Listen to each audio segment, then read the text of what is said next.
you, Rabbi from another planet. Please like, share, and subscribe, and ring that little bell. Ring the little bell so you're notified when new videos drop. We are on day 22. Day 22 of our 50-day program to supercharge one's connection to God, which is always, generally speaking, a good thing to do if you are a God-bothering type of person. If you're not, who suddenly doesn't believe in God, why are you watching this? Well, thank you for watching this, but how'd you end up here, right? How'd you end up here? Let me know in the comments, because that will always help me, right? Like, share, subscribe, comment. Let me know what you're thinking. If you are one of the God-bothering type people, this is probably a good place for you. So we've been working on this program based on these 6 constant mitzvahs. A mitzvah is a commandment from the Old Testament. It's a Jewish word. And these 6 commandments are all about one's interpersonal relationship with God, and it's really a meditation on these things. These 6 ideas form an essential worldview which you have about everything and anything, and it colors your perception and your connection to God. And we've been going through each one. So the first one of these ones was faith in God. Yeah, faith is a big one. We like faith. So we talked about that for a bit. Basically, believing God is real. Believing God is real. Not having any other gods. So what was that about? Not having any other gods. Partly it's about it's a polemic against idolatry, but as that's not really such a major force in the world, we talked about other things. Essentially, it's assigning power to anything other than God, right? Which is an important thing to remember, especially when one is facing hardships. Speaking of hardships, this 50-day period is when I think the reality is created, right? The reality of this time that when is created. It goes from Passover to Shavuot, where the Israelites arrived at Mount Sinai. It's a amount of incredible spiritual potential and growth. And boy, are we seeing wacky things happening. This is going out on Sunday, the May 8th. I think on Monday, Putin's is going to be threatening the world with nuclear assault after he presides over the May Day parade, showing off all of Russia's advanced weaponry. Apparently, on TV, on the news, NBC News, America's saying, "Oh yeah, those Russian warships that was sunk about 2 weeks ago. That was us. We totally told the Ukrainians where to do that." Why do you think the Russians are going to be like, "Oh, that's cool, baby. We're not going to do anything at all"? We have all these things about food plants being suddenly mysteriously bursting on fire across America. Could be nothing. It could be a cyber war. It sounds like it is. We see a lot of infrastructure across Russia also having strange problems. We seem to be in a war with the West seems to be in a war with Russia. I think it's because the West just want to punish somebody somewhere for Donald Trump. They just want to punish somebody. So there's got to be somebody we can blame, and like Russia is. Let's go to war with Russia. And I really think that might be what's going on. Anyway, so look, there's a lot of potential for weirdness within these 50 days. Hopefully we're going to come out on the other side, and we're going to be beating our swords into plowshares. That's what we're looking forward to. Anyway, like, share, subscribe, comment before we get into today's lesson. So we went from the first one, faith in God, not having any other gods, not ascribing power to anything else. Now we're on the idea that God is one, right? There is nothing other than God, right? Which is a really bizarre thought that to consume you with, right? If there's nothing other than God, do we exist? And the answer is yes and no, right? We exist as some kind of weird miraculous way, because there's no individuality, because nothing can be separate from God. So I think it's more of an illusion of individuality given to us so we can choose to grow, so we can experience more pleasure. That's the basic Jewish worldview about what God being one is. So let's have a look at today's lesson. So it starts off saying, bearing down for battle. Bearing down, baby. Bite the pillow, darling. Really? It's virtually impossible not to make that joke when someone says bearing down. but when do but when do, I'm sorry. I'll try and get it together. But what do you do when you are fighting a tight, a tight, painful battle with the evil inclination, and it seems that your chances for success are slim? What do you do when you reach the point when you're ready to say, "I know this is wrong, but I really need to do it"? Yeah, look, this is cool. We call this in Judaism taiva, like strong desire, right? Strong desire. Well, I guess it depends on the thing. I mean, if it's eating a cream cake, try and do better. If it's molesting children, don't. I think you have to apply this into the situation. Let's see what they have to say. The Talmud, a fundamental part of Jewish law, and also philosophy, and everything's in there. Says that one should fight one's evil inclination with one's evil inclination. How does that mean? If that doesn't work, they should study the Bible. If that fails, they should read the Bible, right? They should read the Bible. And if that fails, they should remind themselves about the day of death. They particularly say the thing you should read in the Bible is this prayer called the Shema, which is a seminal Jewish prayer. Here we go: Shema Yisrael, Hashem Elokeinu, Hashem Echad. Hear, O Israel, God, the loving God, and the God of din, the God of harsh justice. There is really just one God, and that God is the loving God, right? Echad is one.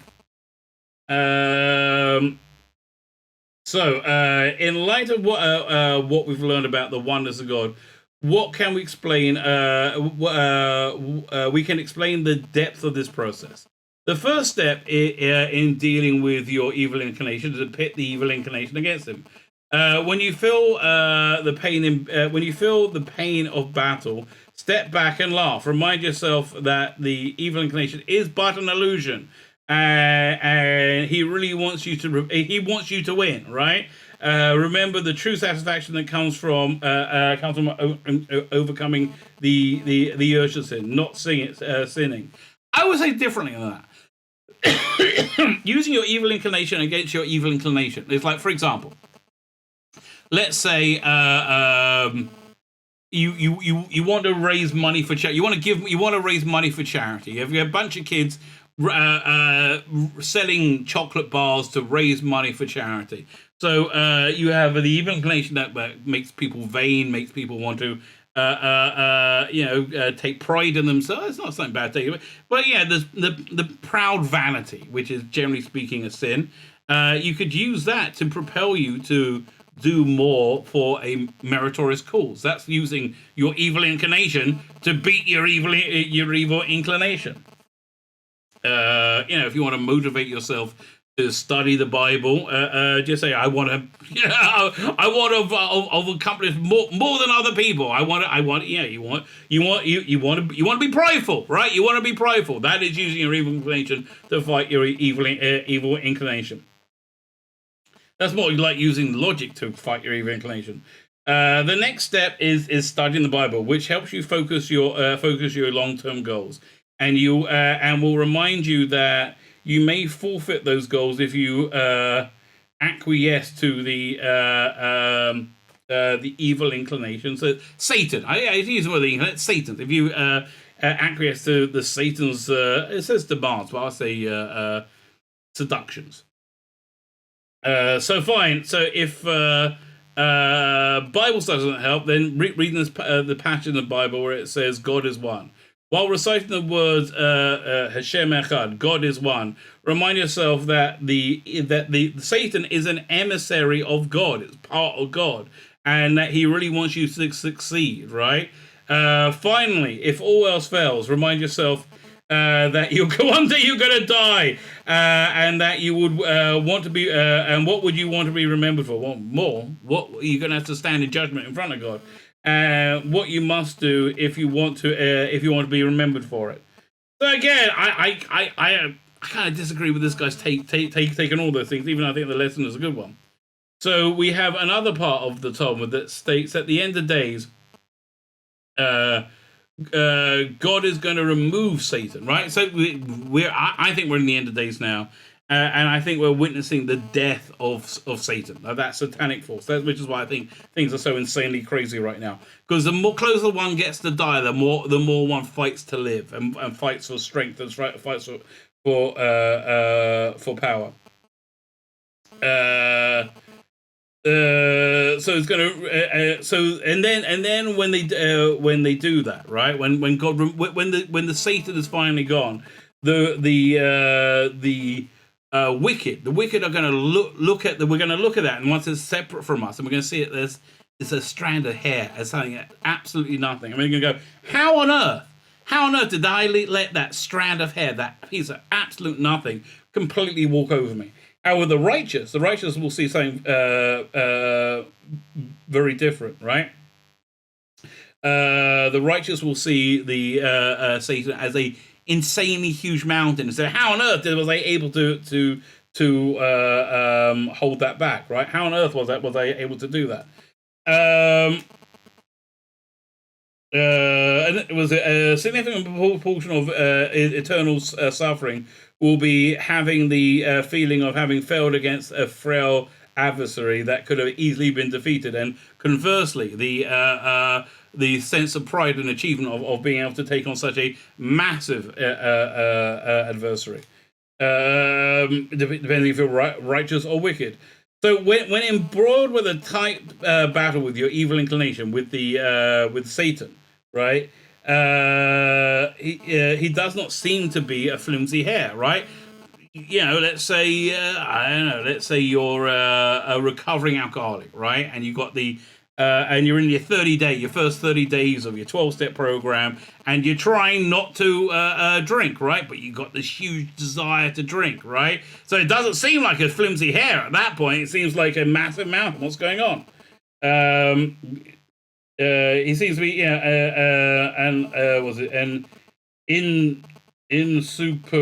inseparable an unbeatable opponent, I'd say. Okay, so successful parents know that the best approach to dealing with children in the midst of a tantrum is to distract them. It depends on the tantrum. I mean, oftentimes is ignore them, but distract them as well. It depends on the age of the child as well. Let's say you have a kid who's crying about something and you want him to go. You're on a plane and you're just looking at me with dirty looks. You know, you try and distract the kid. Okay, that's not really a tantrum, but okay, fine. I'm sorry for picking holes in this guy's work all day today. A child who insists on having his way will forget all about it if you distract them for an hour or two. Distract them for an hour or two? Blimey! I'm good at distracting them for like 10 to 20 seconds. An hour or two? What are you going to do? Here, one second. Just sit back, kids. I'm going to do a production of Oklahoma. Yes, yeah, I'm going to do all the parts. How are you going to distract them for an hour or two? Bloody hell. Okay, fine. Never mind. The same approach works for Satan. When Satan comes to you, this is actually true. This finally we're at something we agree about. Where the Satan tells you, you must sin. You need to take that drink. You're in your 30. You've got to do it, right? You want it so badly, right? Stall, right? Just say, yeah, maybe you're right. Maybe this is too much for me. But let's wait till, another hour. See if I can do it. See if I can go another hour. So we also learned in the Talmud that a person's personal Satan, their personal evil inclination is renewed every day. So why is it renewed every day? Because when something is real, it can be constant, right? It can carry on from one day to the next. But Satan works with the power of illusion, all right, and is controlled by moods, which is Do we see anything more satanical than the algorithms by which the world is being controlled via social media? I was just recording another video, and I brought up had this conversation. I'm recording this on Sunday. These are the only videos I recorded on the same day they go out, because I want to do this program within this time frame, right?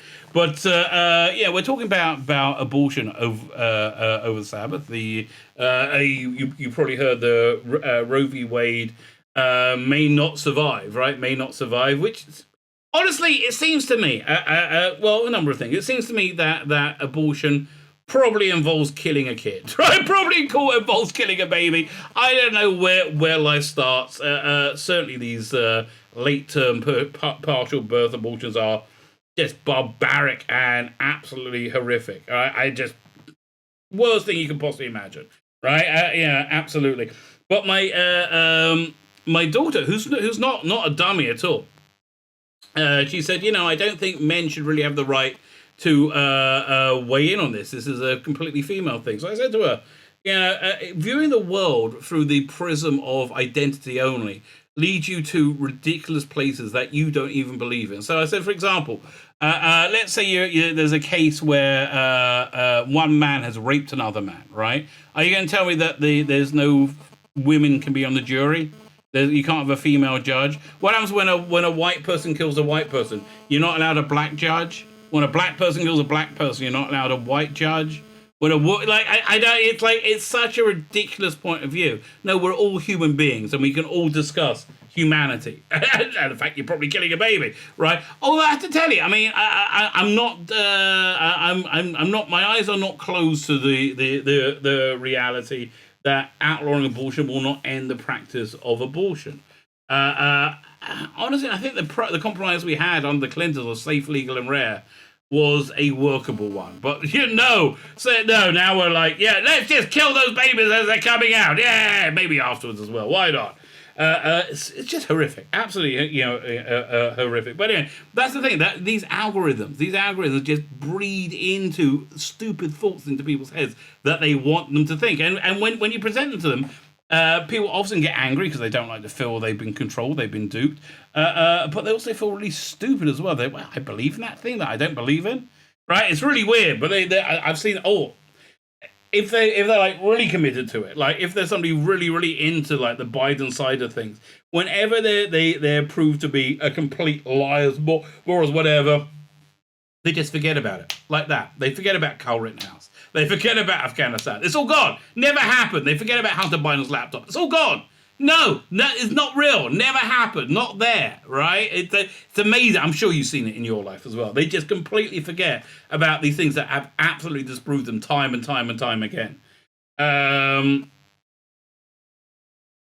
So a person's is renewed every day and they're controlled by the moons.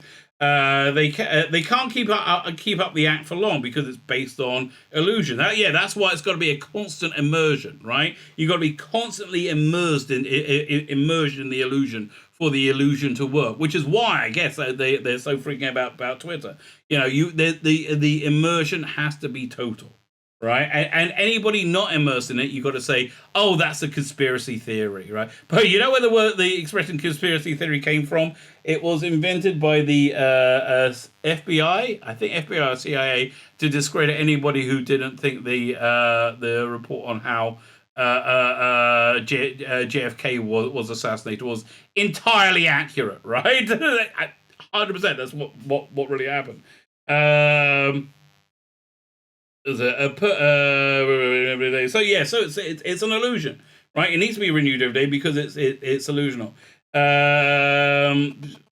So you can't keep it up for long. So because of that, in your mood changes, if you can procrastinate, if you can distract, that is a way of dealing with the Satan when he comes for you, right? It's like just push him off for a little bit, right? The inconsistency of the evil inclination of the Satan. That describes it being flimsy, even though it seems so strong, right? It seems like a hair. The sinful urges seems so difficult to ignore. But the sinful urge that seems so difficult to ignore blows in the wind. And can be easily blown away if you identify it for what it is, as an illusion created to help you grow. That is true, right? That is true. So they're saying it's kind of like Synthahol from Star Trek, right? Feels real, but you can shake it off if you choose. If you see it for what it is, right? And you see beyond it. So fine, yeah. So okay, you have the alcoholic, right? He's in his 30 days. He's doing the 12 steps, and he's got the urge to drink. He wants to fall off the wagon. Something that might help him and say, listen, this urge I have to do something that I know is going to kill me. So I know it's destructive to me. This is something sent to me. This is something sent to me by the Satan, which was sent by God for me to say no to, and that gives you strength, right?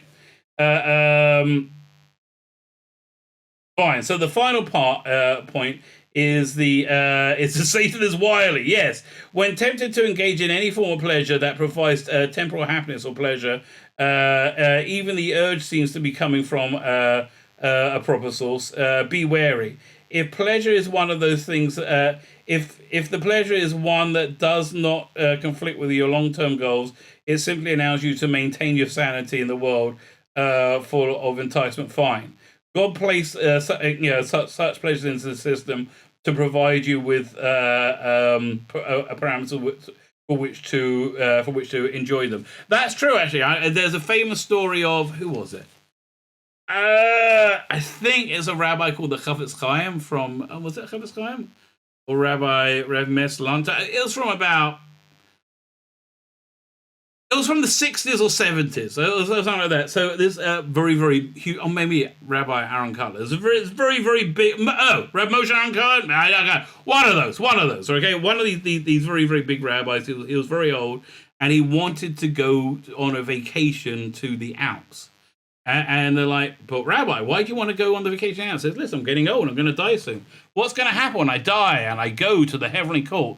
And God says to me, so, hey, what do you think of my Alps? Did you see them? They're so cool. I worked so hard on them. And you go and turn around and God say, no, I didn't see the Alps. I'm sorry, I didn't catch that. No, the reason God made these things is for us to experience pleasure. 100%, right?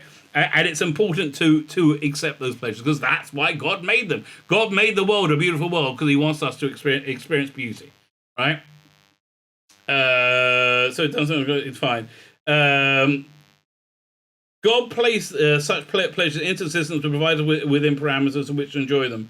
But if you can't control yourself, if you find yourself addicted to this world, then you are no longer on your way to eternal pleasure. You are on your way to eternal disappointment. Well, that's a bit of a bummer, really. All things considered, I mean, eternal disappointment doesn't sound too much fun to me. I will be frank. Does not sound too much fun. So there you go. That is today's lesson. Tomorrow's lesson. Well, let's have a quick preview. See what's on the next page. Tomorrow's lesson is finding a common purpose. What's that going to be? I don't know. We'll read it tomorrow. I hope you find this useful. Please like, share, subscribe, and they're going to keep coming whether you watch them or not. I'm mainly doing this for me, but I really hope that you're getting as much out of this as I am, or even more. My name is Tzvi Lebetkin, the rabbi from another planet. Please like, share, and subscribe, and ring that little bell. Ring the little bell so you're notified when new videos drop.